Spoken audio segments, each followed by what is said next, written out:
राजकीय कला महाविद्यालय कोटा ऑनलाइन क्लासेस बीए प्रथम वर्ष संस्कृत।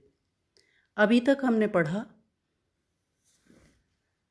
कि स्वप्न वासुदत्तम पंचम अंक में पद्मावती शीर्ष वेदना से पीड़ित है, इसलिए समुद्र ग्रह में उनके विश्राम के लिए शैया बिछाई गई है।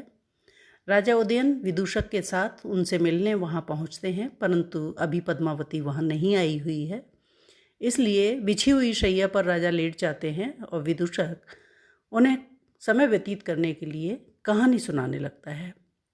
उसी समय कहानी सुनाता है तो वो कहता है कि उज्जैनी नाम का एक नगर था। उज्जैनी का नाम सुनने से राजा को वासवदत्ता का स्मरण हो आता है और वो इस प्रकार से कहता है। स्मरामि अवन्त्याधिपते सुतायाः प्रस्थान काले स्वजनम स्मरन्त्याः वाष्पं प्रवृत्तं नयनान्तलग्नं स्नेहात् ममैव उरसी पातयन्त्यः। हे मित्र, उज्जैनी का नाम लिए जाने के कारण मैं अवंती अधिपति की सुताया पुत्री वासवदत्ता का स्मरण करता हूँ।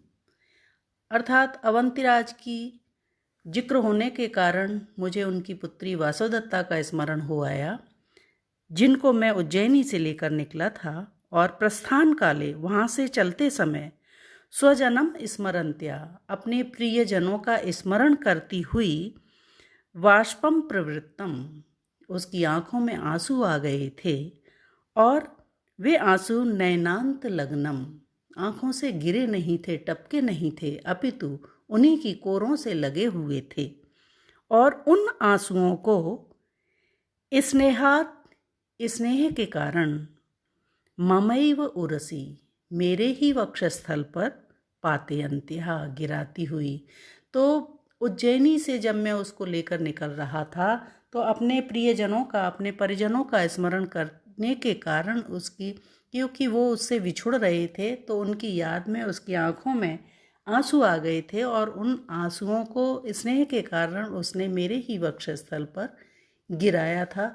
ऐसी उस वासवदत्ता का मुझे स्मरण हो आया। तो विदूषक कहता है, ठीक है, मैं इस कहानी को छोड़ देता हूँ और आपको कोई दूसरी सुनाता हूँ। फिर वो दूसरी कहानी सुनाना लगता है कि ब्रह्मदत्त नाम का एक राजा था और काम्पिल्य नाम का शहर था। फिर वो देखता है, अरे मैं तो कहानी सुना रहा हूँ और महाराज तो सो गए हैं। तो उसके बाद वो कहता है कि थोड़ा सा ठंडा है बाहर, मैं जाकर अपना उत्तरीय ले आता हूँ। तो वो उत्तरीय लेने चला जाता है। उसी समय वासवदत्ता प्रवेश करती है और फिर वो कहती है, अहो अकरुणाः खलु ईश्वरा, लोग कितने निर्दयी हैं कि मे विरह पर्युत्सकस्य आर्यपुत्रस्य विश्रम स्थान भूता यम अपि नाम पद्मावती अस्वस्था जाता। मेरे वियोग से वैसे ही महाराज दुखी थे और अब उनके मन बहलाने के लिए पद्मावती से उनका विवाह किया गया तो वो भी अस्वस्थ हो गई। तो दैव कितना निर्दयी है। यावत प्रविशामि, ठीक है मैं अंदर प्रवेश करती हूँ। प्रविश्य अवलोक्य च अहो परिजनस्य प्रमाद है, परिजन जो हैं, सेवक जन जो हैं, वो कितने प्रमादी हैं कि अस्वस्थाम पद्मावतीम केवलम दीप सहायाम कृत्वा परित्यजति। उन्होंने इस बेचारी बीमार पद्मावती को केवल दीपक के सहारे ही छोड़ दिया है, यहाँ उसकी देखरेख के लिए कोई भी मौजूद नहीं है। यम पद्मावती अवसुप्ता, ये पद्मावती सो रही है तो ठीक है। यावत उपविशामि अथवा अन्यासन परिग्रहण अल्प इव स्नेह प्रतिभाति, मैं कोई अगर इसके पास दूसरा बैठने के लिए स्थान लेती हूँ तो इसके प्रति मेरे मन में कम स्नेह प्रदर्शित होता है, इसलिए इसी की शैया पर एक किनारे में बैठ जाती हूँ। वो उसी किनारे बैठ जाती है। उसके बाद वो देखती है, दिष्ट्या अवच्छिन्न सुख निश्वास है, ये अच्छे से सांस ले रही है, सांस लेने में इसको कोई तकलीफ नहीं है। तो संभवतया निवृत्त रोगया भवितव्यम, शायद इसकी जो बीमारी थी, पीड़ा थी, वो दूर हो गई होगी, इसलिए आराम से सो रही है। अथवा एक देश विभागतया शयनीयस्य सूचयति माम आलिंगयति यावत् शयिष्ये शयनम नाटयति। उसके बाद वो कहती है इसके पास में सूना जो एक स्थान है वो मुझे ऐसा आदेशित कर रहा है कि मैं इस स्थान पर ही लेट जाऊं। वो लेट जाती है।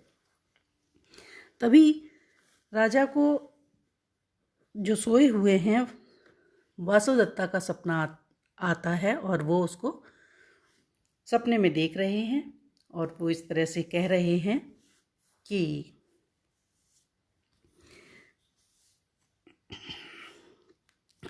वासुदत्ता तुम क्या नाराज हो मुझसे। जैसे ही राजा की ये आवाज़ सुनती है वैसे ही वो एकदम चौंक के उठ जाती है कि अरे ये तो महाराज हैं, पद्मावती नहीं है, और कहीं मुझे यहाँ कोई देख न ले। तो कहती है कि एक बार मैं महाराज को जी भर कर देख लूँ फिर यहाँ से चली जाती हूँ।